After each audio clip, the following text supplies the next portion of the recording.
Hi, I'm Rex Black, President of RBCS. Welcome to the RBCS YouTube channel.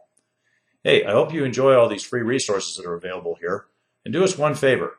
We need to keep the lights on and we need your help to do that. So, when you need testing and quality related services, training, consulting, expert services, you name it, let us be one of the bidders on that next job. We don't expect to get all of your business, but we'd like to get a chance. Thanks and enjoy the shows. India. I'll pick on India here. I could pick on a number of other countries, and I could even pick on certain parts of the United States. If you've ever flown into India and some of the airports there, you'll know what I mean by an infrastructure problem. Or if you've tried to take a long road trip or train trip in India, these things can create risks and inefficiencies that you might not anticipate, and they can be very difficult to manage because obviously infrastructure problems are beyond the scope of the project. Skills availability. You see in a lot of these rapidly growing outsourced target countries a very wide base of the skills triangle, if you will. A lot of entry-level people available, but the skills triangle is very shallow. The apex is not very far above the floor, if you will, because the number of people who have, say, 20, 30 years of experience are pretty limited. So if you're looking to have somebody managing the testing who's got 15 years of test management experience, that's going to be harder to find in some countries than in others, and that using people who are junior as test managers, of course, is going to increase the risk. And turnover. A lot of our clients have had some issues with turnover based on the things going on, dynamics in the country where they were outsourcing. So you really do have to take a look at all these things. I'm not saying that any of these things are necessarily fatal, but of course any unmanaged risk is more dangerous than one which is managed. Okay, now another thing that's important to think about is that outsourcing of just part of the development project does not necessarily reduce the level of risk. If you're outsourcing one or two components, you have to think about how tightly those components are coupled to the system as a whole. By coupled, I mean if that one of those components goes down, does that basically in effect take out the whole system? If the component is irreplaceable, it's harder then, of course, to recover if there are problems with the component. So an example of a replaceable component would be like a database management system where you could conceivably change your decision about which DBMS to integrate, but a custom developed piece of code, of course, is less interchangeable or replaceable. The extent to which a component is essential, if it's an essential component, you can't just decide if things don't go well with the development of it, say, just drop it. Because if it's essential, you have no product if you drop it. And of course, if the vendor has problems delivering quality product, then that increases the likelihood that you'll get a bad component, and thus increases the overall risk. So you want to, if people are saying, well, we're not outsourcing the whole project, so it's less risky, I would do some careful analysis of these four areas and see if there's actually some serious unmanaged risk in here. Okay, now, it's hard sometimes to trust people that you've never met, and trust is important on complex projects, particularly when they start to run into difficulties. So if you have a project that's running into difficulties and you're just talking about this over a speakerphone or you're sharing emails back and forth, you might not be getting the whole message about what's really going on. So one of the things that I've often said is that conference calls, emails, those will be fine as far as routine communication when everything is going well, but the project gets into serious trouble, you're going to need to go there. One of the things that I've said is that outsourcing requires jet fuel. And of course, that's kind of a politically incorrect thing to say because you're supposed to worry about your carbon footprint and all of that good stuff, but it would be very difficult to evaluate outsourced companies and their staff to solve thorny problems, to build and maintain trust if you've never been there. So really, I'd say plan on a visit, plan on a trip.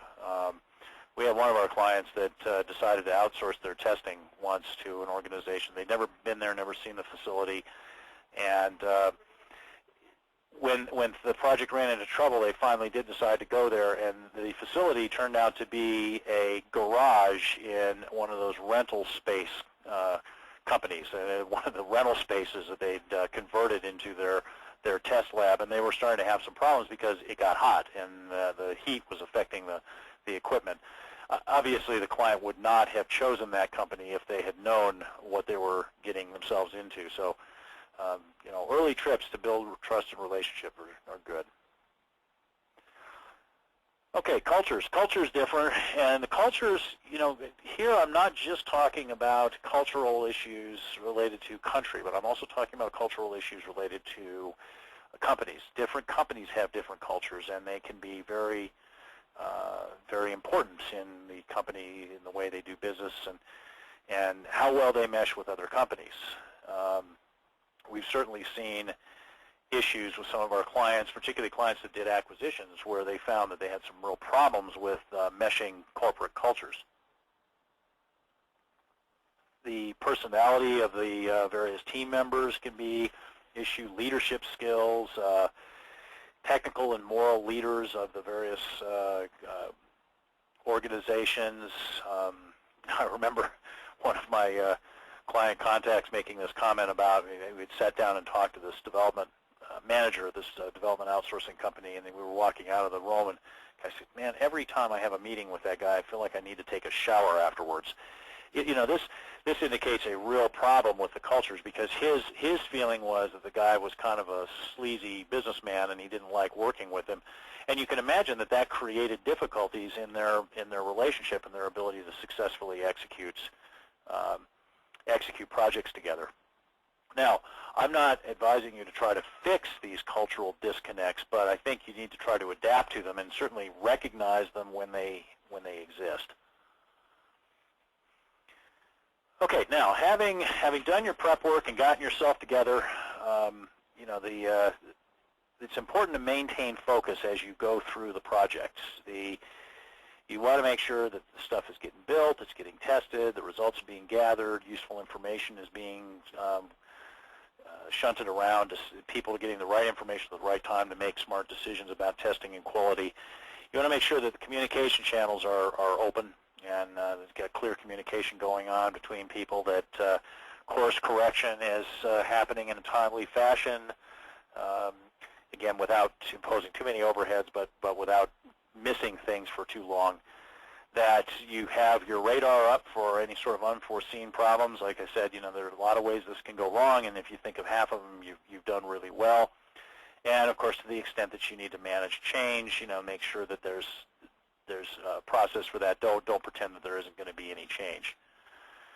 You know, you want to watch out for turf battles, politics. You know, try not to get caught up in that stuff, particularly on the other side of the relationship. There's never any real advantage to someone, I believe, in inserting themselves into another organization's politics. That's just going to create more problems, and a lot of times those turf battles and political issues are an effort to try to achieve just that, to pull other people in. So to the extent that you can stand back and avoid it, that's good. One-time crisis. Don't be so crisis-driven that you start going, oh, we got to put a process in place for this. We got to put a process in place for that. It could indicate a hole in your process and your logistics, but it could also, if you have a blow-up, it could be a completely improbable set of events that led that to happen.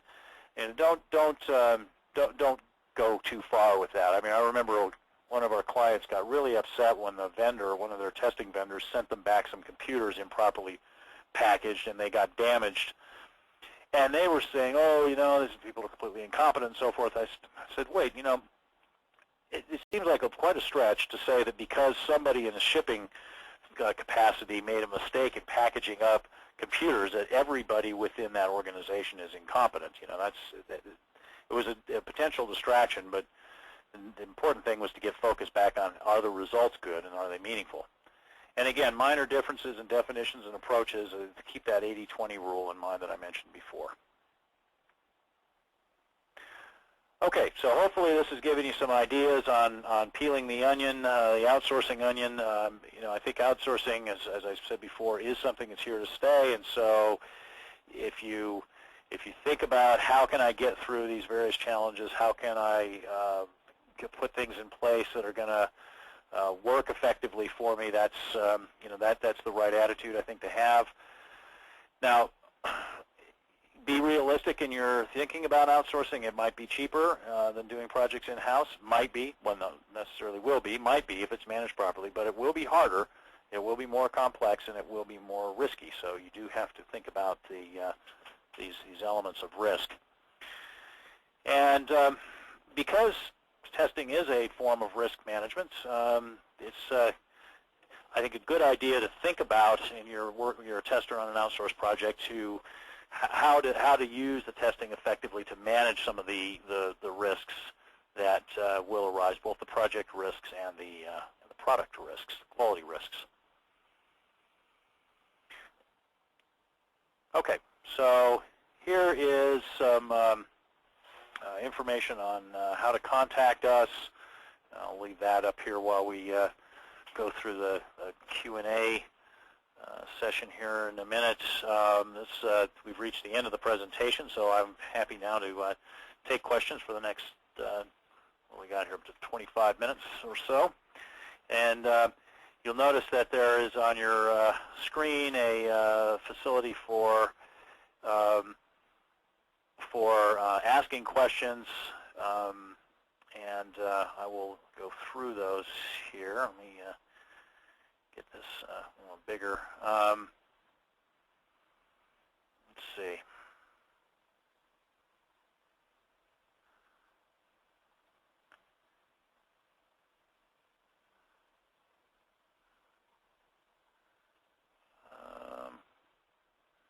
Let me get through the questions here. So let's see. We got a question on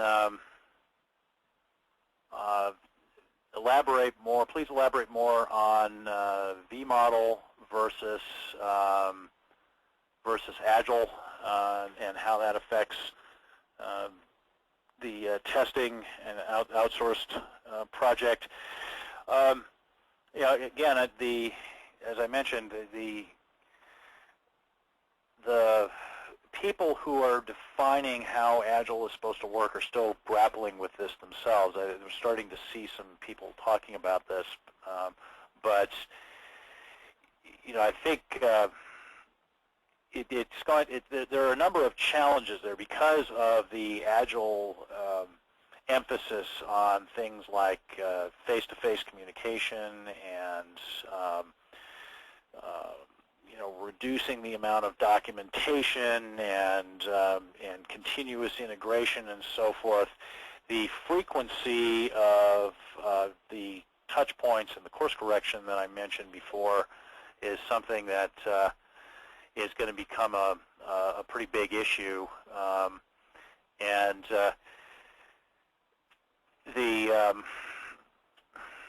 I think basically what you're going to have to do is look at the logistics of that very carefully.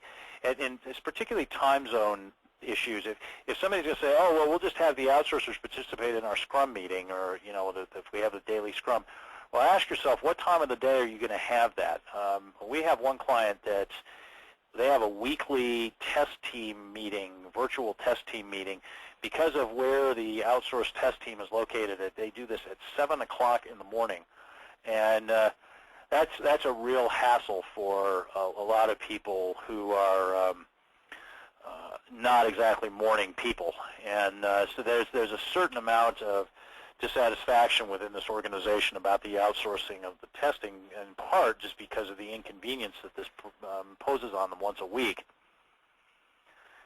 Let's see. I have a question from Lucian here.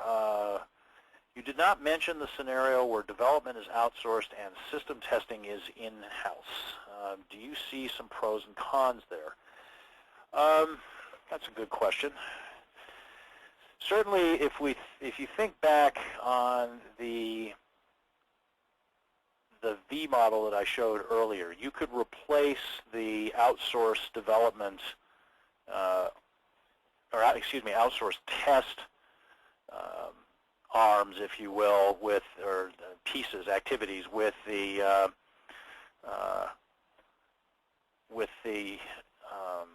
an in-house test team. I'm trying to find that diagram here while this piece here. So if you look at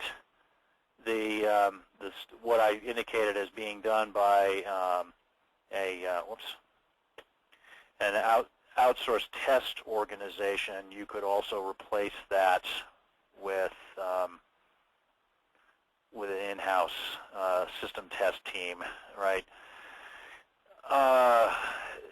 The pros of that would be you get a lot of the same advantages that you get from having an outsourced test organization doing it, the independence of outlook and so forth. The other thing that you would, of course, get from that is a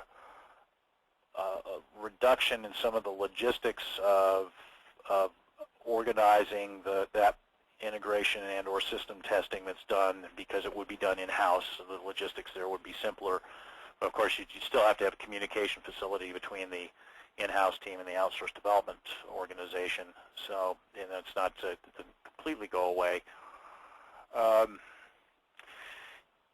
There are some risks, and I've seen this happen, including even in situations where there were additional outsourced test teams involved, where you can get some firestorms that can break out between the in-house test team and the outsourced development organization, particularly if there's some amount of tension there between them. Now that could, of course, that could happen anyway, but does seem to be more prevalent at an individual contributor level than perhaps at the manager level. So something to watch for, I guess. I'd say look out if you're going to try that. Look out for situations where you think there will be political firestorms that might evolve. But otherwise, I would say, if I had to say, would it be better for us to do what's indicated on this slide as the outsourced test organization's work, or would it be better to let the outsourced development organization do it? I'd say, well, hands down, you continue to own it yourself, because injecting independent testing, whether from an outside test provider or from your own internal resources, is going to be advantageous. Okay, I have a question from Stinio here. How do we manage a complex test environment for systems of systems like banking in outsourced testing? And this is a real multi-dimensional challenge, without a doubt. Now, obviously, one way to do this is that you provide the test environment, and you basically allow the outsourced testing organization and possibly also the outsourced development organization to have access to that through a VPN. Now, that can work, and we've certainly seen that work with a lot of clients. In some cases, if there are infrastructure problems that create issues with the reliability of getting VPN'd in, then that can create a larger set of efficiency issues that could very well occur. The other thing that you got to think about, as I mentioned before, is this issue of data and anonymization of data. Now, time would not allow a complete discussion of that. Certainly planning on having some sort of webinar on that at some point or another, because this is becoming an ever-increasing issue for our clients. But the short version is that when you've got data that has private information in it and it's getting sent around the world, people tend to get pretty concerned about that. And so the idea of anonymizing the data comes up, and there are some tools now that are emerging that will do the anonymization. But when you start talking about systems of systems, such as what you would have in a bank, you just start to run into some real problems with that, because what you'll have is 2, 5, 10, 20 different data repositories that are shared across 50, 100 applications, and they have data that's related. So, John Brown and information associated with John Brown, a particular person who's a customer of the bank, could be in all of these different disparate data stores. And if the anonymization tool changes John Brown to be Dorothy Smith in one of these repositories, but to be Chaim Weissman in another one, then you've now broken that linkage. You've got no way of relating those records anymore. And of course, in the systems of systems, that's very important that you be able to do that kind of end-to-end system integration testing. So this is one of the great challenges, is how to anonymize data to allow for the successful outsourcing of testing in such a way that doesn't compromise privacy. I have a question from Susan. Can we get a copy of the presentation via the website? Absolutely. It is on the website, rbcs-us.com, on the basic library page. You look at the, I think it's called Testing and Outsource Projects, and it's a PDF that's posted there, so you can download it and take a look at it. A question from Brian.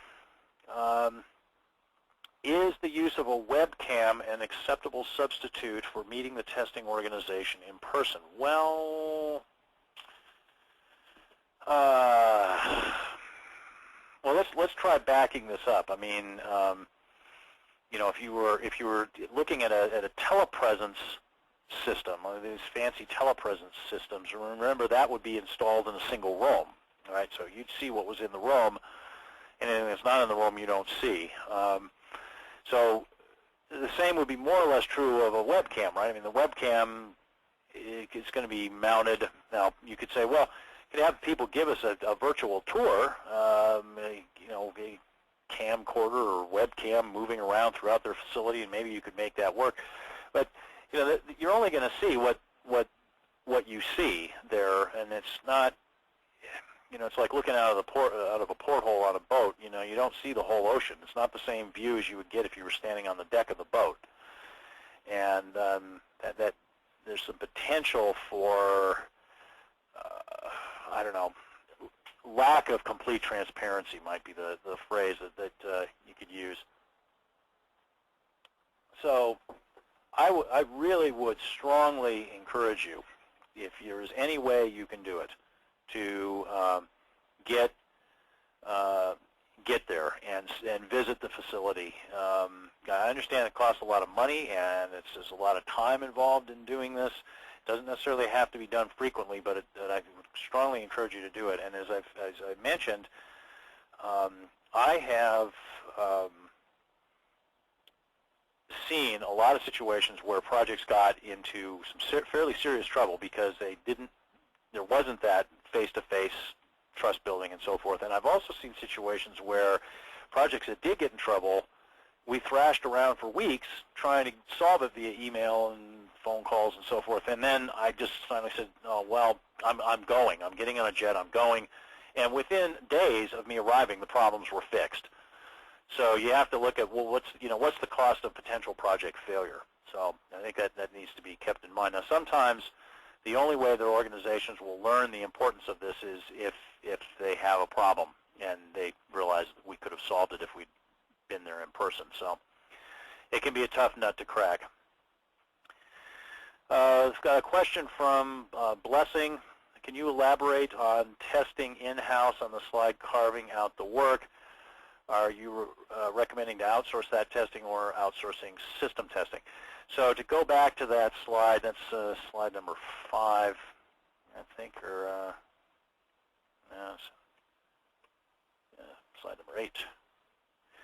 Yeah, so to go back to this slide here, what I am what I'm recommending is that if say you were following a V model and the project was structured like this, that you would retain the top piece of the V, this stuff up here, in-house. And then the reasoning behind that is, well, you've obviously, your organization has to have defined the requirements. Otherwise, the outsourced development organization is not going to be able to build the right thing. And based on those requirements, the in-house test team could then develop the set of tests and ultimately execute those tests when something's handed over. And what I'm saying is that the piece that I would recommend outsourcing is the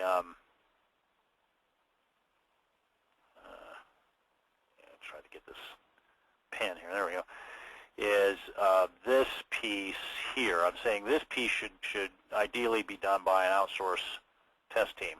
And now, to the earlier question of, well, could it be done? Could this part be done in-house by the in-house test team as well? Yeah, absolutely. I think that's quite a logical thing to do. I would discourage is allowing the outsourced development organization to own this piece entirely, because I think that there's all these independence issues that I mentioned before. Okay, I got a question from Lhomme. When first introducing outsourcing to an organization, there's a lot of pushback and negativity as well as fear for loss of their job. What are some of the tips that could help introduce outsourcing within an organization? Well, yeah, there's,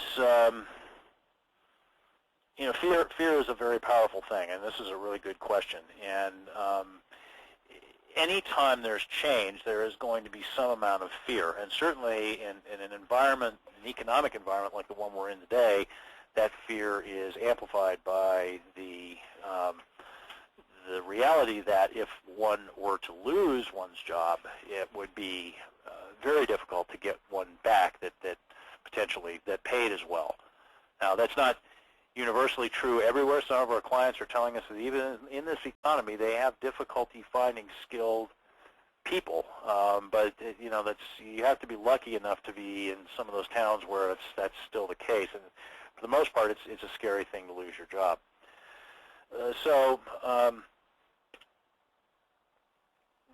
I think you can't. The organization needs to be transparent about what they're trying to accomplish here. And if one of the things that they are trying to accomplish is reducing headcount, then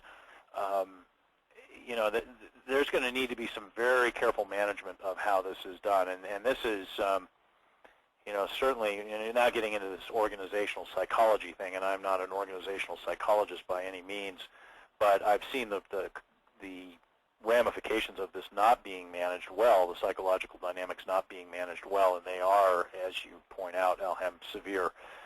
So I think that there is, we have seen in situations clients that didn't do this with adequate thought to how demoralizing and potentially even self-destructive doing this would be because of people, having fear, negativity, and pushback.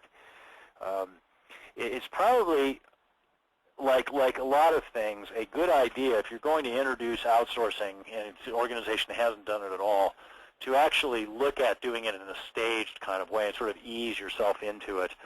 And that of course, is going to help manage the impact on the people there, because it will be more limited to start with, and if there's going to be reductions in staff, then that can be managed over time in a more gradual way. And that certainly could help. But yeah, I think this is a good point, Lhomme. You do need to make sure that the management is properly on top of it. And if you're in a company and you see this is about to happen and management is not on top of it, I think you need to be, if you're a test manager, say, you need to be ready to manage within your organization and try to make sure that your test team knows what's going on. And And it's important that if you don't know, you say you don't know. If people ask you the question, is this outsourcing going to result in a reduction in force or the layoff, and if you don't know the answer to that question, it would be better to say I don't know than to lie and make something up and then get caught at it later. Okay, a question from Hina. What exactly do you mean by the term test environment? Well, the test environment would be all of the stuff that you use for testing other than the system under test, which is the test object or the target of the testing, and what I refer to as the test system, which would include the test cases, the test data, the tools, automated tools, and so forth. Now, admittedly, there's a fuzzy line between a test environment and test system, but I think that line is drawn where you say that the test environment it should be either what will actually be in the production environment or stuff that's there to simulate something that is not in the test environment, but will be in the production environment, versus the test system, which is stuff that really has no business in the production environment and is not necessarily simulating something that would be in there. Okay, another question from Lucian here. When talking about logistics, one difficulty is that sometimes, especially in embedded systems, replicating bug reports will be difficult for the development organization. Indeed. Do you think in such cases having a resident engineer from the development organization to the sys-test organization is a good idea? Would it be cheaper? Especially crisis times, business trips are difficult to justify.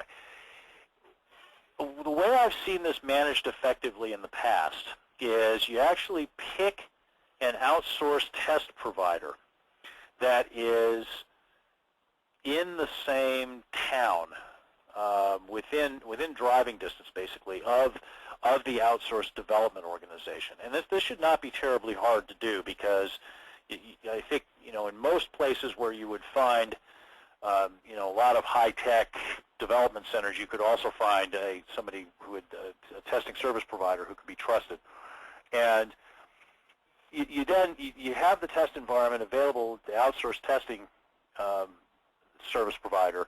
If they have a problem, then somebody comes over from the development organization and takes a look at it. And I've seen that approach work really well.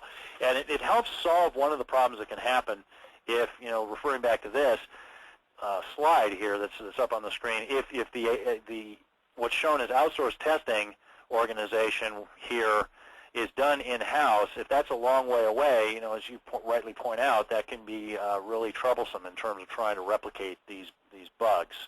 So, that right there is a good reason to think about why have an outsourced testing organization. The question from Patricia. Good to hear from you again, Patricia.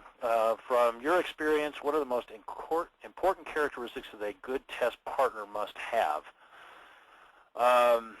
This is really going to depend. Obviously, one of the universals here is proper skills in the test team, and that's going to vary depending on what specifically you're testing, what those skills would be. But you would definitely want to see skilled, trained, experienced testers. If the test partner is embedded in a larger development organization, then you want to make sure that there is a career path that exists that is something that promotes test professionalism.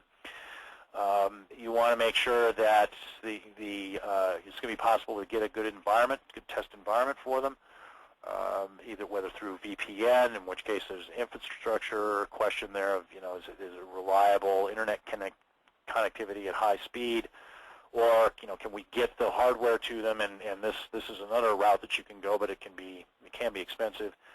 If they're going to be doing automation, you look at tools licenses and those kinds of things. So what you really want to do is say, what would we need to do this testing well ourselves, and then ask yourself, in a checklist, does the test partner have this? Question from Brian. What are the most effective methods to bring the outsourced testing organization up to speed on domain knowledge of the company and application that they are testing? This is important as a lot of the testing involves interpreting the results. Yes, Brian, that's a very good question, and the complexity of your application drives the degree to which this becomes a challenge. And one of the approaches that you can use for this is to try to carve up the work and outsource the work that is less domain dependent. Things like usability, accessibility, performance and reliability, localization. Those are things that we found that can be divided up fairly easily with less domain knowledge. If you do have to do functional testing, then the more domain knowledge there is, the longer it's going to take. And this is going to basically be an investment in this outsourced testing organization and their skills. Now, there's no magic bullets to make this happen. There's webinars and having people work side by side with them, and having the outsourced test provider send over a local person and so forth. So all these are things that can happen. One of the things that you'll want to do in a situation like this is make sure that your contract specifies some responsibility for a stable team at the outsourced test provider's side, because otherwise you're going to have their turnover costs will end up being imposed on you as people rotate out. So you'll want to be careful with that. Well, thank you all for your participation. That's all the time we have for questions. But I'm going to close this session and tell you a little bit more about the resources available through RBCS. We do plan to run these free webinar sessions. This is the second one. We're going to do it once a month. So check our website to sign up. And if you want a special webinar presentation for your company only of this webinar or any other topic, send us an email at info@rbcs-us.com or via the website, and we can talk about that. If you don't already receive our free newsletter, you can sign up at www.rbcs-us.com, and by signing up you'll get valuable discounts on consulting and training services, along with a regular newsletter that includes a featured article on software testing and quality and news about what RBCS and its partners are doing lately. And lastly, you can follow us on Twitter at twitter.com/RBCS. So this concludes the webinar. I'd like to thank everyone for joining us today. Have a great afternoon or evening.